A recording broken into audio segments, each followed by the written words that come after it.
So, welcome to this podcast, The Next Level. Today, we have an amazing teacher who knows many languages, and he's from England. He's my friend Sam, and we're going to talk to him a little bit about pronunciation. So, Sam, it's just a pleasure to talk to you again, my friend. How are you? I'm great. Thank you, Alejo, for having me on this podcast today. And it's a pleasure to speak to you again as well.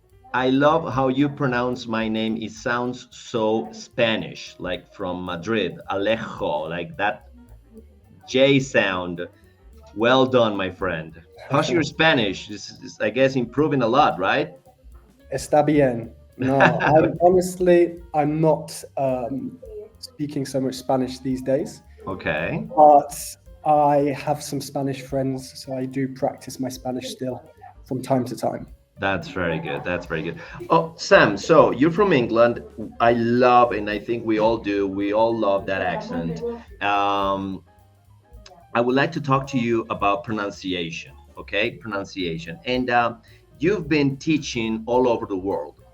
And most of my life, I've taught Latin people. So there's a connection among us with Spanish. So if they don't understand quite something, I can use that tool of Spanish. You have taught to Italians, people in Germany, I don't know, Chinese, all over the world. What do you think is the biggest problem that students struggle the most when it comes to pronunciation? Well, you're right to bring up that people from different parts of the world have different difficulties when it comes to pronunciation, and sometimes it's a lot easier. For example, in the case of German students, they are already speaking a Germanic language, so the pronunciation is quite similar. Whereas often with Spanish students or students even from Asia, they have more difficulties because the way that they pronounce the words and the sounds that they make in their languages are very different. So this is an issue that sometimes you have to spend a lot of time focusing on pronunciation with students, and that can slow down the lesson quite a lot. And sometimes there are very few pronunciation problems, so we don't have to focus so much on pronunciation. I think the major thing when teaching English for people who are struggling with pronunciation is slowing down the lesson. And every time we come across a new word, we slowly break it down, the pronunciation, and that really helps the students. The other thing, the more difficulties the students have with pronunciation, I find it very useful for them to learn the phonetic alphabet. So there they can see in more detail the sounds that they need to make. So if you want to learn the phonetic alphabet, it's not too complicated. You can find videos online, for example, on YouTube, where they'll explain to you exactly the phonetic alphabet and how to use it. And this can really make it clearer to you, the sounds that you need to make. And also you can find explanations on how to make those sounds with your mouth, where to put your tongue, etc. But usually I have quite a laid back approach to teaching pronunciation. I believe that we can learn pronunciation by mimicking, by listening actively to how other people speak, and also by listening passively to how Yeah. other people speak as well. Okay, but most of the people who are going to listen to this will be people who are probably B1, B2, and they are trying to reach the C1 and C2 level, who are very, very advanced for most of us. Um, I want to go back to the point of that phonetic situation. Do you ever teach those sounds, like you stop a class and says, okay, today I'm going to teach you the schwa sound, or this is the the drawing for that sound or the symbol? Or do you prefer you just go like, okay, we're going to just learn this with imitation or something like that? Because I've heard people who said there's no point of teaching phonetics, even for advanced students. There's no point. I mean, you're not going to stop the class saying, okay, this is the schwa and you have to draw it like this, and that's the different sound, like the th sound and whatever. Do you teach those things, or do you just go with the flow? If I know that my students are having a specific difficulty with a particular sound, I Okay. might teach them the phonetics of that sound. So I say, okay, this is the symbol of the sound, and this is how we make the sound. All right. So I'll give them the example, and then maybe I'll give them a list of words with different sounds, and I try and get them to find the words with that sound. Okay, so then they can pronounce and recognize the words that they need to use that sound, and then use the sound by searching for them themselves. So that's a really useful activity. Most of the time with my students, I don't need to do that, because they can mimic what I'm saying with the sounds that I'm making, and it's not a problem. And a lot of my students are getting a lot of exposure to English, so their pronunciation is evolving and coming along quite nicely anyway. But this is just some specific examples. For example, I have Spanish speaking students that have a pronunciation, they find it difficult to hear the difference between the I and the E. For example, Tim, the name Tim, and team, this kind of thing. I can use phonetics and show them the difference, and then get them practicing to recognize the difference in sound as well. Okay. In Spanish, we don't have a lot of sounds that are used in English. Like, for example, the TH sound. That's why it's so popular. And I think you've seen that. Well, not maybe in Spain, because in Spain, they do have that TH sound when they say zapato or something like that. But in Latin America, we don't have that. So that's why you're going to find a lot of people saying thank you or Thursday instead of thank you on Thursday. So in those particular cases, you should go to the phonetic sound. I mean, I'm not saying that you have to, but it can be useful for sure. Okay. And to give that some extra attention and practice in the lessons.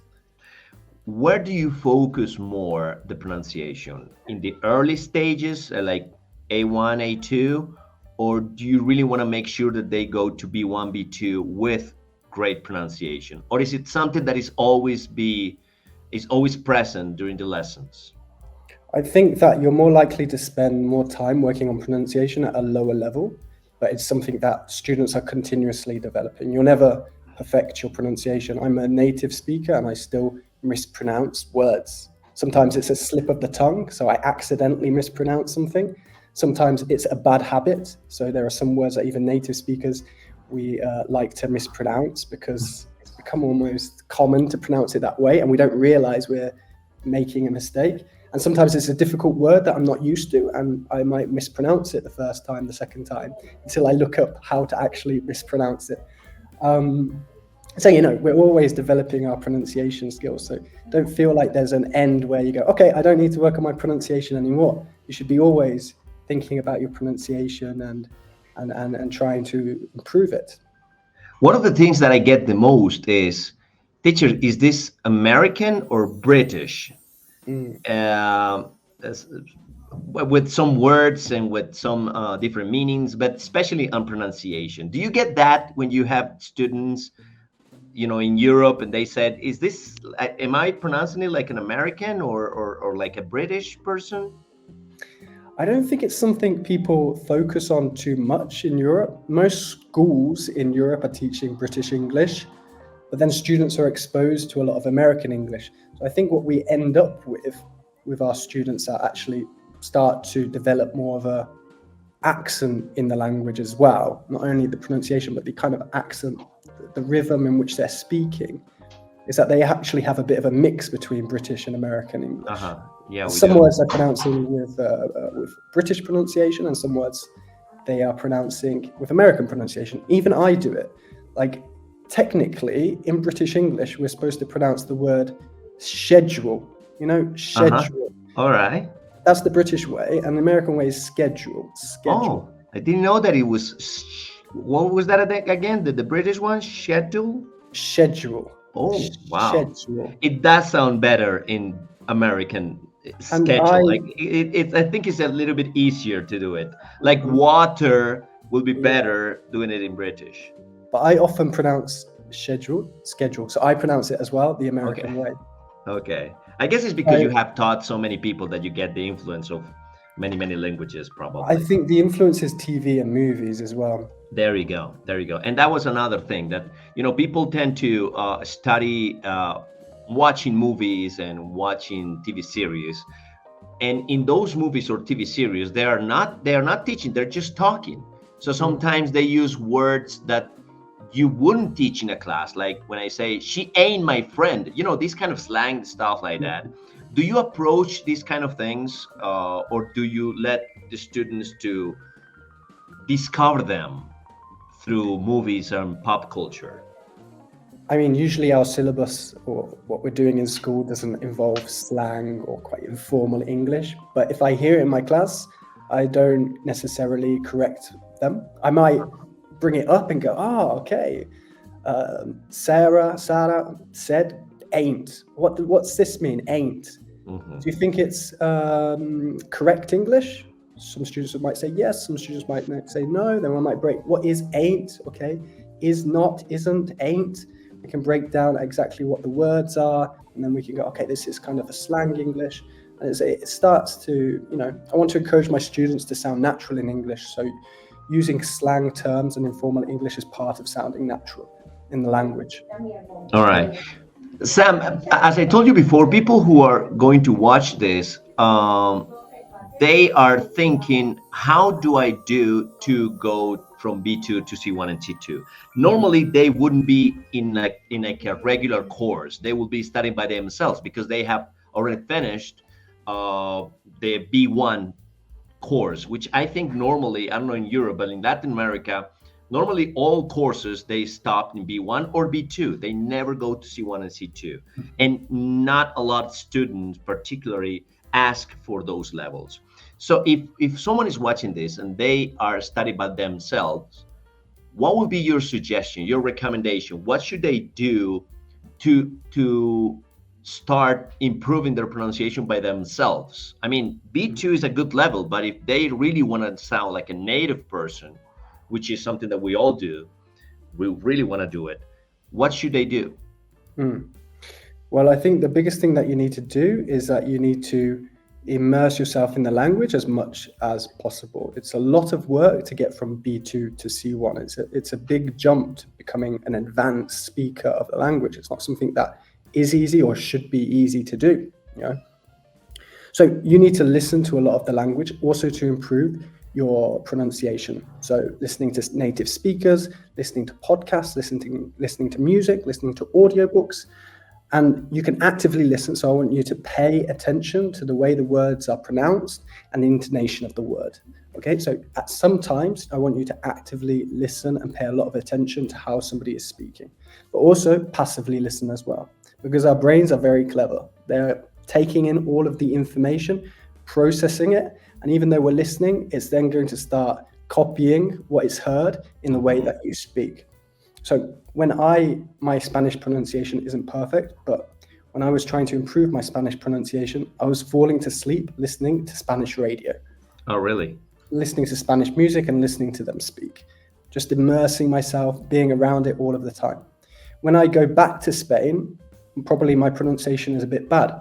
If I spend a week in a Spanish environment, my pronunciation is going to go from here, very low, to very high. It's going to improve a huge amount. So immersion is so important.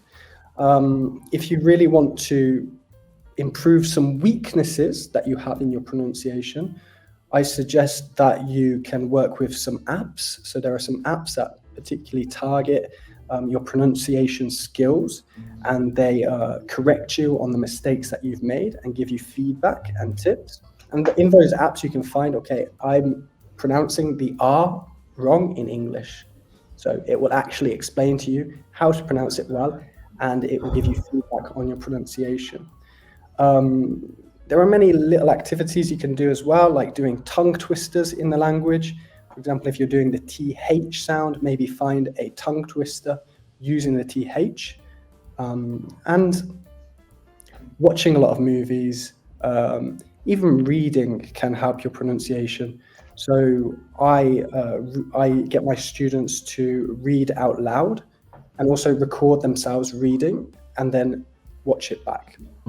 Also, for example, listen to somebody speak, record yourself speaking the same thing, watch it back and compare how you said those sentences and the person who you watched said those sentences, and see the difference. Okay. All right. So choose somebody that you like the way they pronounce, you like their accent, and try and mimic them, record yourself, and try and copy the way that they're speaking as well.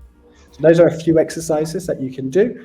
Obviously, you can get a teacher who's going to give you extra advice and practice to improve your pronunciation as well. But I think those are some good starting points. Fantastic. From B2 to A1, but it's a lot of practice. It's not going to come easy. All right. Well, Sam, thank you very much for being on the Next Level podcast. And it's so great talking to you, my friend. We're looking forward to having you here in Colombia so we can practice your Spanish, which I think is great. All right. We're expecting you here. All right. Thank you very much, Yes. Sam. Thanks, Alejo. Bye-bye. All right.